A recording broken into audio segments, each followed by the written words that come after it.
afros again. This is so hard. Do you have to start off with what is up, guys? No, you don't have to say a word. But then how are they gonna know what we're doing? So how do you open on a YouTube video without saying, do you have to say what is up, guys? What's up, guys? Or do you go, welcome back to the channel? Or do you go, today we're doing, or do you just like talk to them like regular people? So, okay, so what if instead of going, what is up, guys? I just go, hey, welcome back. We're gonna try to make some fiberglass interior pieces that hold gauges and other things. I'm not an expert at fiberglass, but I think I know enough on how to do something pretty cool, I think. And if it's not good, then I'm sorry. But sometimes that's the way it goes. Today we're gonna make some cardboard templates for some fiberglass panels, where we're gonna be making some interior pieces look a little nicer and possibly even more functional, hold some gauges and stuff. This is not what I do for a living, so you're gonna watch me fumble my way through trying to make some fiberglass. Learn together. Yeah, we're gonna learn together. It'll be fun. If you're curious on how to do this kind of stuff, hopefully this is a little helpful because I'll be learning along the way. So I think what I'm gonna do here is get kind of the shape. So I'm just cutting off a little excess here. Dude, I mean, that's not a bad little cut there, huh? I'm gonna cut just a little off the bottom. We've got a few tools, knives, cardboard, legally obtained. I didn't, this is not, I don't just keep this on hand. This is, for all the USPS employees watching. for all the USPS employees, I don't keep this kind of stuff on hand for cardboard templates. Right here. So you can see it. Yeah. So that's what is that, your third cut? Yeah. I think it's going to be like this for a while, and maybe I'll pick up filming when it gets a little bit more interesting. Yeah, because it's pretty bad. Dude, a lot has happened, and we're just, things are going on right now. You ever just been like in the goo mode? You ever just try to get the goo out? We're approaching it from the back. And then one time you'll cut it a little bit more. Dude, one time we'll get this thing into a spot where you're like, yo, this is crazy. So now he's gluing the cardboard to the more cardboard. What do you guys think? Leave it down in the comments below. So now the glue is happening again. The very rough template here. Does that thing have to be so close to my face? That's crazy, bro. We're getting a tool from Harbor Freight that's going to allow us to get a really accurate template. You want to make sure you got a game plan when you go inside Harbor Freight. You want to make sure that you got an exact dollar amount that you are not going to allow yourself to go over. I know this because I spent a lot of money at Harbor Freight on very inexpensive tools.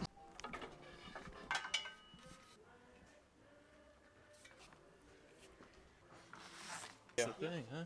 This is it right here. To stay on hardcore. So that's the line we need. I don't know.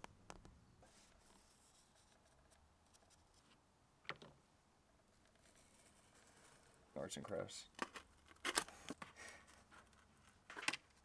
There we go. Go, boop.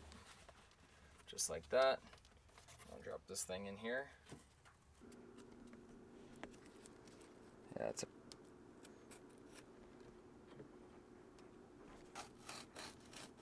That's it.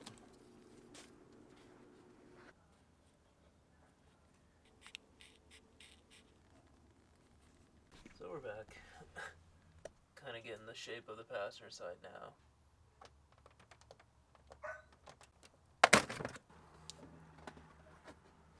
That's the piece.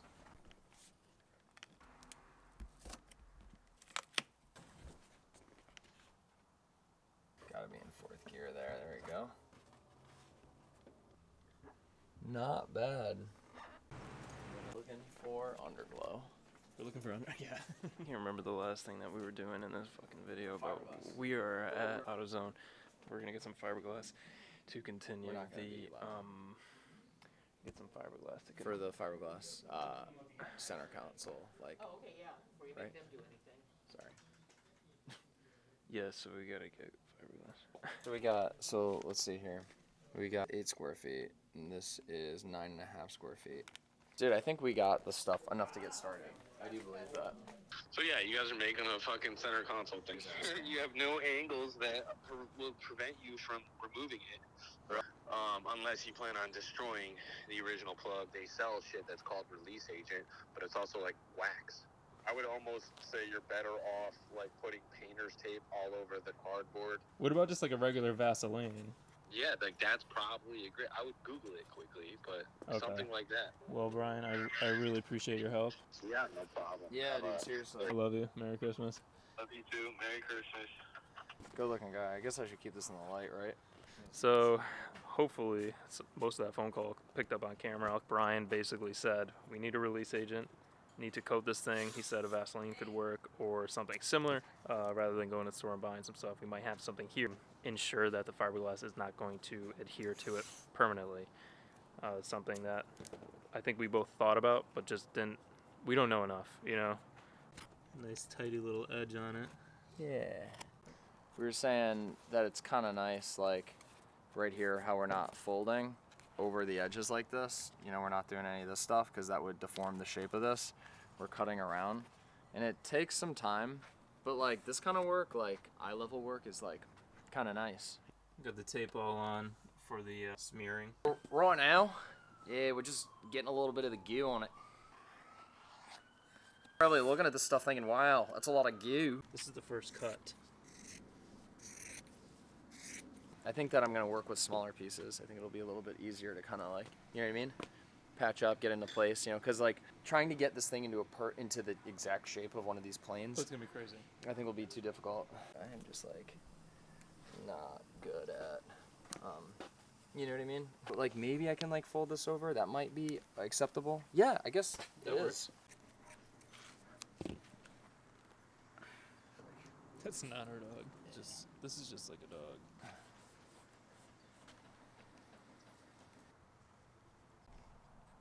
Scott just finished wrapping the first layer of fiberglass around the piece. Somehow we made it back to Harbor Freight twice in one video. We get a vanity plate for this car. What's it gonna say?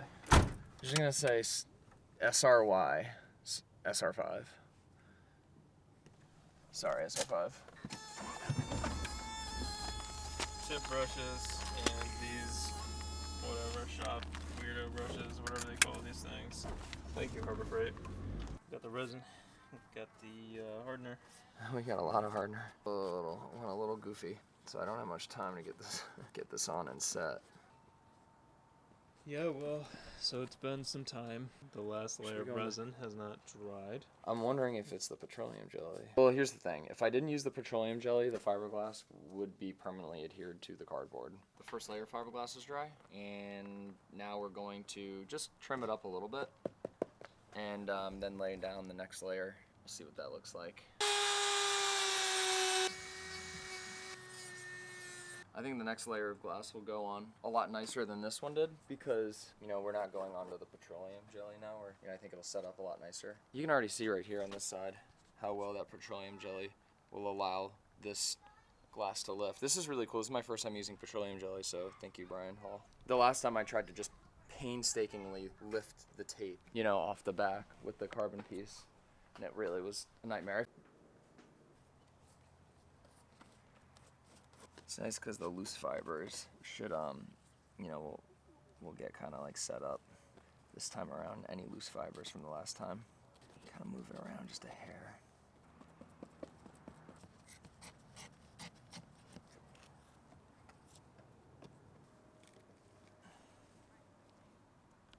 I might be able to make that work right there. For anyone that hasn't used fiberglass before, I feel like a lot of people don't know, but you can just kind of like push it. You're supposed to push it. You're not supposed to really brush it. You know, it kind of removes the air pockets. You know, when you kind of just push it around a little bit. And for anyone who has used fiberglass and knows more than us, please, please tell us if we're doing anything wrong. And you know what's great about YouTube is everyone's so great about kind of putting it in the comments, you know, to be helpful, not mean, you know. And not extremely disrespectful. Yeah, not extremely demeaning. Yeah, you know, usually it's accompanied by some sort of derogatory terminology, but they're usually really good about letting you know when you did something wrong.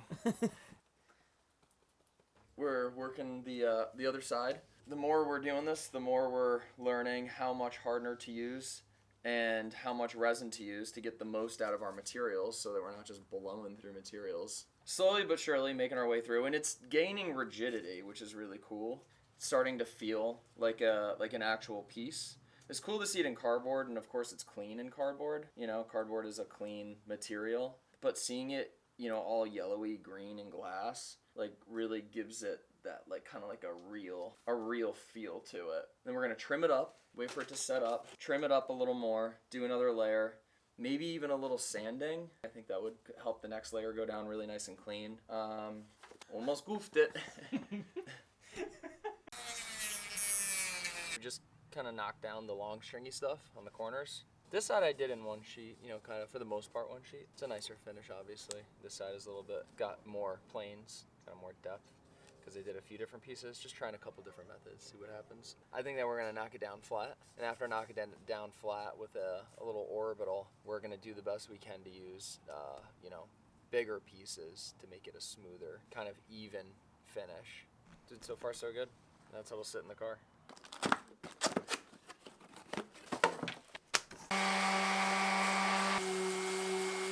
What is this, the third mix? Yeah. It's really nice putting it on after sanding. I think that looks really nice. I'm trying not to move the glass too much. Trying to delete all the little air bubbles. So much respect for people that are good at this shit. I have so much respect. Okay, so this piece is laid really nicely. All the professionals that are not watching this are going, that's way too much resin. You could have used half that resin. So this is obviously the trickiest part of this whole piece, and you can see it here. It's kind of just folding in. It's hard to get real structure out of it. So Chuck had this really good idea. So we do this thing in one piece. We let the whole thing kind of just set up. But the only problem with that is any fabric right here, even if it's not wet, will pull. And then the wet fabric will just pull down there because it's wet. It's not even tacky yet. It's just gonna pull down. So Chuck had another really good idea. Build a support that goes right here. And we just put a couple of hot glue tacks right there, which will keep the fabric from pulling that part down. Then we can trim it out as we need back to its original shape. But I think that's the best idea. A couple quick tacks, you know. Dude, I love hot glue tacks. It's just kind of cool.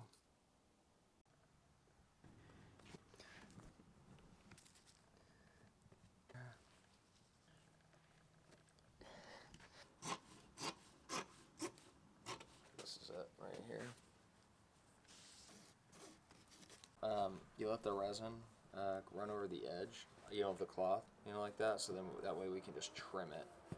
We don't have to cut it. We can use the Dremel and just cut it off as a hard piece. These white spots are air pockets.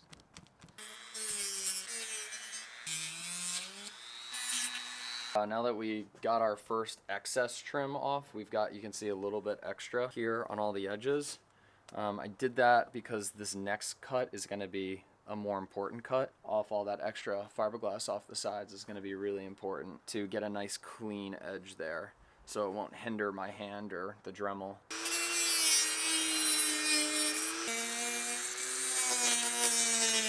So now we're going to peel off this little back cardboard support that we kind of did, like, you know, hot glue tacks and, you know, to keep it in place. So we're just going to peel it off here, and now you can see that the petroleum jelly did its job, making sure that it didn't stick to the resin.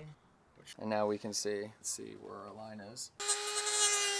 So now that we got the shape down here, the rest is going to be down to the little orbital sander. You can see right here we have some bubbles. So what I'll do is I'll kind of Dremel these out, create a little bit of a canyon, and then, you know, which is essentially just sanding it down and then getting some, probably try to use some resin to get in there and let it build up a bit.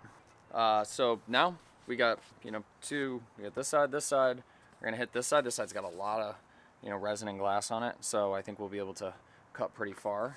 And obviously the flatter we can get it just in fiberglass, then it'll be way less skimming and blocking, and obviously the less, you know, filler you're using, the better.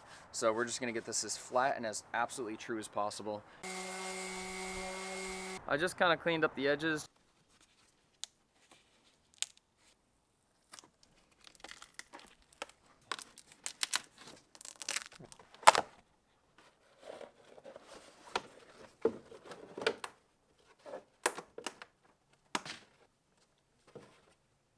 This is crazy. We're not like professionals, you know. This is my First time. first attempt at something like this, you know. So now we're just kind of, Chuck, it's just kind of cleaning up the Vaseline in the back. I don't know if I'm cleaning it or just smearing it in. Has anybody ever got Vaseline off their boys that know how to get it off? That know how to get it off fiberglass?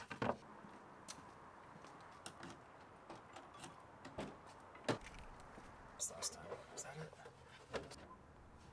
Like, having done nothing else, like, I don't know if you've seen that little area, but like that fits really, really nicely.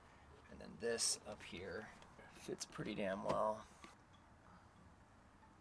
Now we are just cutting the glass up for the reinforcements on the corners.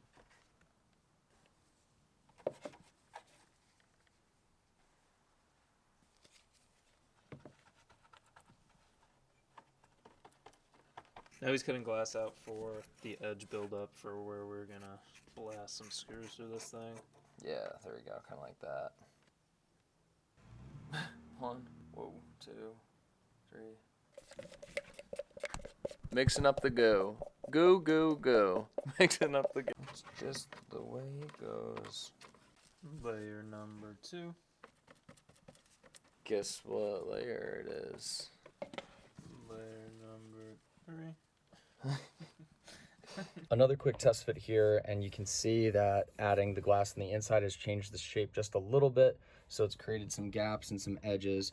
But I'm going to start beveling these corners down, thinning the glass out over here. It's really big and built up on the corners there. I mean, which is good structurally, but I need to change that and then get the shape back. And then once the shape is back, I'll be able to get a better idea of fitment.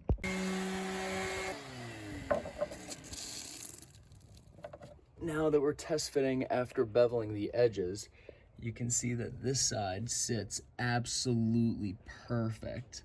Now I need to drill for the mounting points, which I'm about to do momentarily here, but you can see the next fit up is so much better. All right, so at this point in the trimming process, you want to take off little bits of glass at a time while you're trimming and then fitting it back up. If you go too far, you're gonna have to add a bunch of material, wait for it to set up, trim it back down. It can more than double the amount of time it takes to finish the project. So at the very least, take off tiny little bits, fit it up, mark it off with a little marker or a Sharpie so that you know where you're gonna be trimming and then fitting it back up. The main thing you don't wanna do is take off too much. All right, I'm getting back in the car here for another test fit. I'm gonna show you guys how far along we've come with all of the spacing and all the trimming. It looks really good. It's starting to fit nice and tight. Right now you can see I've got a little piece of cardboard right there. That cardboard is just to wedge it up against the gasket or the grommet on the shifter so that I can make sure that that's as close as possible to the edge here. And now I'm gonna start the first mounting point, and then I'm gonna work to the other side. This side was trickier, so it makes more sense to start on this side than it does on the other side. All right, so we got our front face mounting locations figured out. We've got these temporary Phillips head screws in position, but you can see right down in there that sits and mounts to a factory location up so that you can, it's actually really nice. And of course that gap will get filled up as well, so it's not such an eyesore. And then the back section right here, there's gonna be a mounting location right there as well, and that'll hold the whole back face up really nicely. So this is starting to be able to get an idea of what this is gonna look like in the car, and we're pretty stoked.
I love California, dude. It's fucking February. Look at us.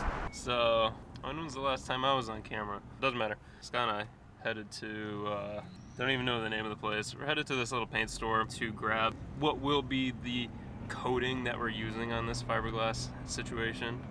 I got it. All right. So the plan today is we're going to do a little blocking on the fiberglass itself before adding any filler. And then once the filler hardens up, we'll get the shape again with the filler.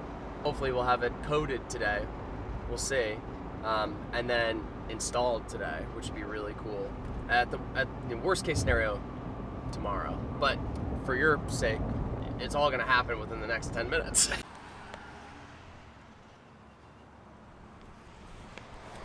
So if you guys are in the Orange County area, Fountain Valley Paints, dude, they really, I mean, they have literally everything. I was gonna bring the camera in, but I didn't want to be weird about it. This is the product that we decided on. Matte black, so it should minimize any glare. If you guys have never seen this stuff, it looks OEM. Like, we'll spray it down and you know, we'll show you guys what it looks like, but it looks OEM. It's really, really nice. So I'm just gonna do a quick blocking on the fiberglass before I lay down the first layer of skim coat.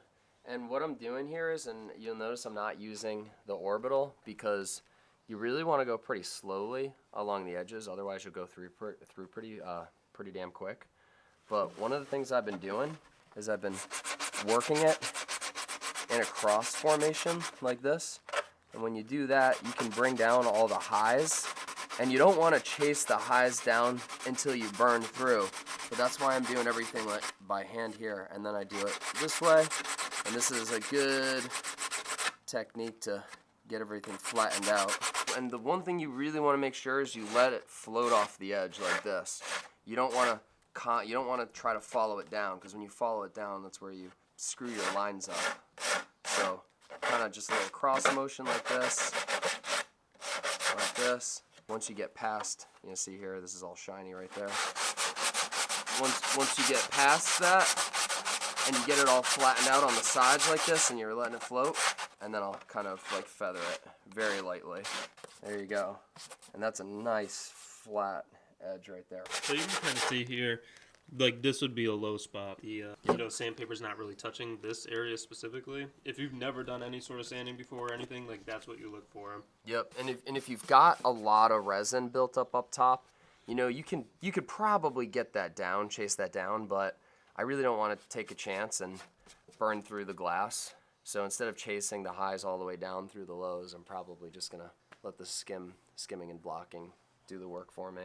All right, one good thing that Chuck just pointed out for anyone that hasn't done blocking before, one of the reasons why you want to use a block and not your hands is because a block stays true. The surface stays flat and true, and that's how you'll get a flat and even surface. And this works. It works this way for body work. It works this way for drywall, for anything. The bigger your surface is, the more true it's going to be, and the flatter it's going to be. So, you know, this is a pretty small piece. So working with a block, I don't know, with 5 inches or so, 4 inches, this is perfect in size to get this thing pretty flat and true. Fingers are going to create grooves. So you can see here, perfect example. You can see the low spots coming in because of the block isn't going to cut into the low spot like your fingers would. Right. And then I work it like this, wipe it off, and then I go cross. So you always want to keep it on a diagonal in little X formations. If you go too far one way, you'll start to create grooves and pits. So you want to switch it up, back and forth. You can already see a lot of that is already a whole lot flatter than it was just minutes ago. I don't know if you can really see what happened, but there was a little thin spot there that kind of showed itself. I'm just going to put a little piece of glass right here. Then we could fill it from the front with the body filler. Yeah. Here we go again. Here we go again. Mixing resin. There you go. Got a nice little puddle of goop right here. So this area right here has proven to be pretty thin. And the best part is it's the back of this thing, so it really doesn't matter. We don't have to be super precise. We can just yam the glass into it. Look at this unfortunate looking piece.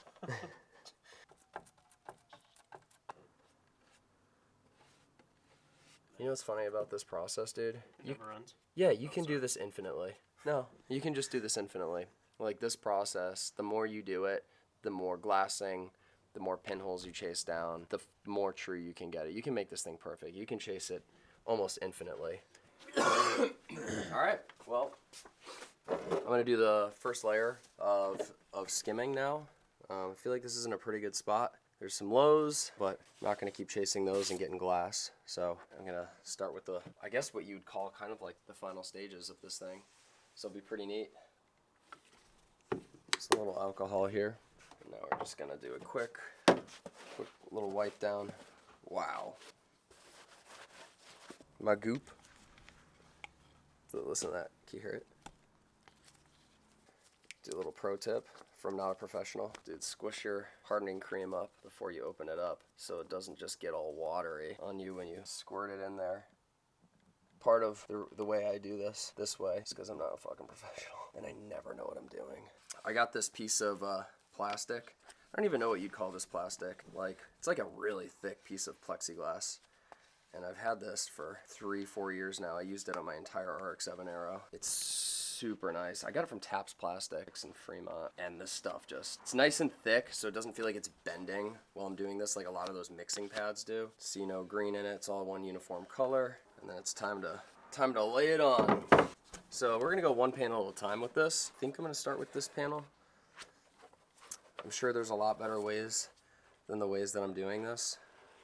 I'm not a superstar at this stuff. I keep saying I'm not a professional. But it's okay if it takes me a little longer because of my lack of skills. Whoa! Alright, I used a lot of hardener. Okay. Take 2. I think that's probably enough. Nah, a little hair more. I think that's probably good. I'm worried that's gonna fucking set up so fast.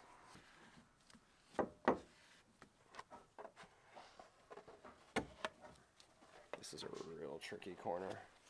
Motherfucker. Well, it's probably not enough for the top, but let's see. Maybe it is.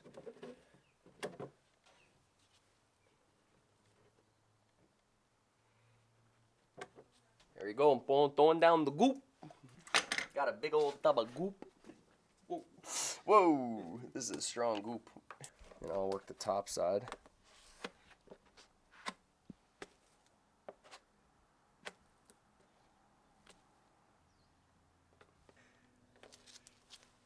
Oh, I just missed it. Yeah, skim and block, you know? Hey, skimmity blockity. That might be racist. Now this side should be a lot easier than the other side. Oh yeah. Probably watching this thing and wow, that guy's got a lot of goo. He sure does. He sure does. I'm kind of wondering if I should fucking just let good be good before that kind of tacks up. Because I can feel it starting to get a little tacky. First layer of fillers set up here. We've had it sitting here in this kind of nice soft evening sunlight, but bright enough to where it's to harden really nicely. Lightly going over it, and then this would be our first skim. Find some lows, you know, maybe one other layer, and I think that should be it. And I'm not gonna mess with the corners with the 40. Because that would be crazy. Just using the 40 to knock down the super high highs, you know, the build-up spots. The 40 is really good at getting shape, but I'm not going to mess around with corners with 40. Starting to find a nice true flat shape there. And I'm just going to let that guide me. I'm not really pushing hard. I'm kind of letting the weight of the tool do the work for me. So this is after the first layer of Bondo.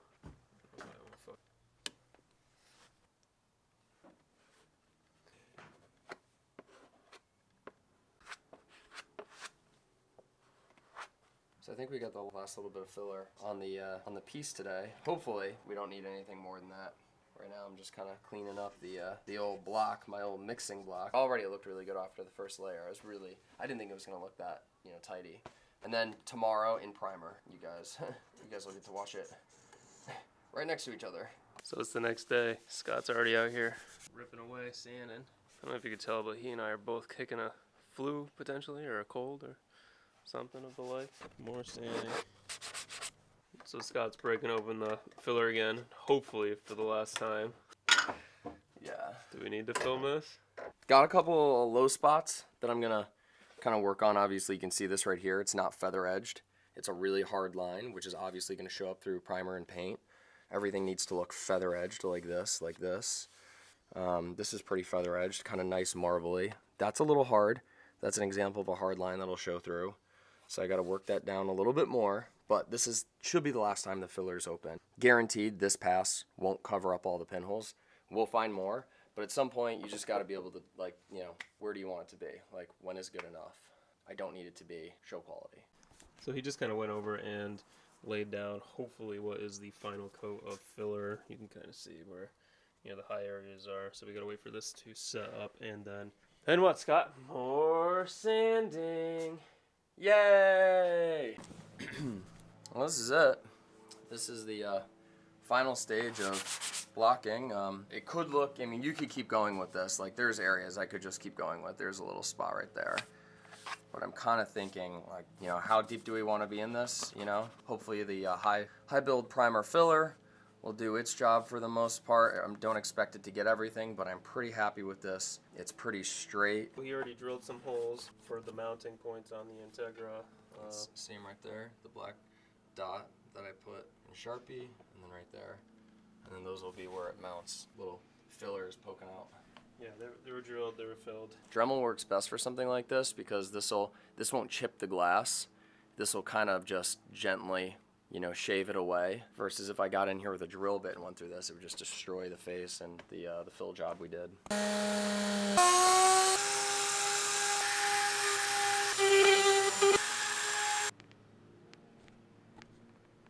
Feels good.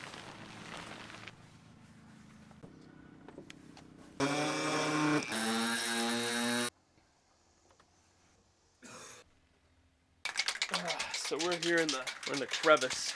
We're in the alleyway. Sorry for shaking that while you were talking. He just went over it a little bit with alcohol just to wipe some of the grease off and the dust and whatnot. And I guess we're just gonna start spraying. Is that it? So one thing a lot of people don't do while painting is your first coat has to be light. If your first coat isn't light, you're going to get runs, you're going to get drips, you're going to get all sorts of weird shit. Don't worry about coverage in your first coat. Take your time. And the other thing is pay attention to your set times, I guess. Usually it's around 10-ish minutes. Check your cans. This is exactly what you want. See how you can see some of the underneath? Like, this is the fiberglass clearly here, and then this is where the Bondo was and all that stuff. So you have some napping here too.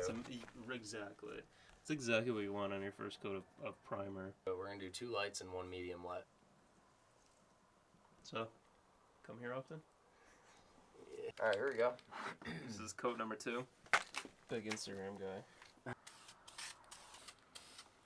Don't start in the center, and then make your next pass down here, and then your next pass up there. Go overlap. Make one pass, overlap the second, overlap the third, overlap the fourth. And if you haven't painted before, you start before you're on the actual object. So you start like that. And run over the edge. Yeah, so over. Alright, so here we have the third coat. Who knows how many more we're gonna do. This one should be medium wet, it says.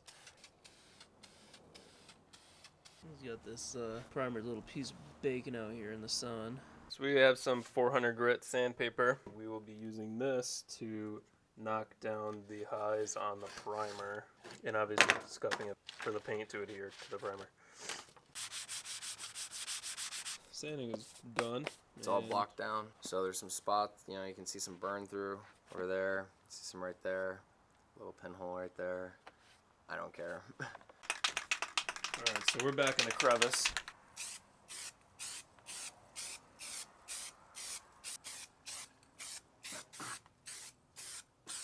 I mean, I guess we could do 2 to 3 coats. Flash times 3 to 5 minutes in between each coat. 3 to 5 minutes. We'll check back in at like 4:47. We have about maybe half an hour of sunlight left. Dude, if we get this done in the next 30 minutes, that means we can actually start the next video and wrap this one up. We've been working on this video for the past 3 months. Code number 3. So this is the final install. The piece is done. It's done. It's done, guys. So what do we say about it? I think it's kind of cool. It's a good way to spend 50-something hours. So there it is. The piece is in the car. I guess what we could say right now is the paint is on. The paint laid down actually pretty smooth, and it covered up a good amount of the scratches that were in it. The paint laid down really thick. Yeah, that thing came out nice. Yeah, dude, I think that's it, man. That's the end of the video. Goodbye.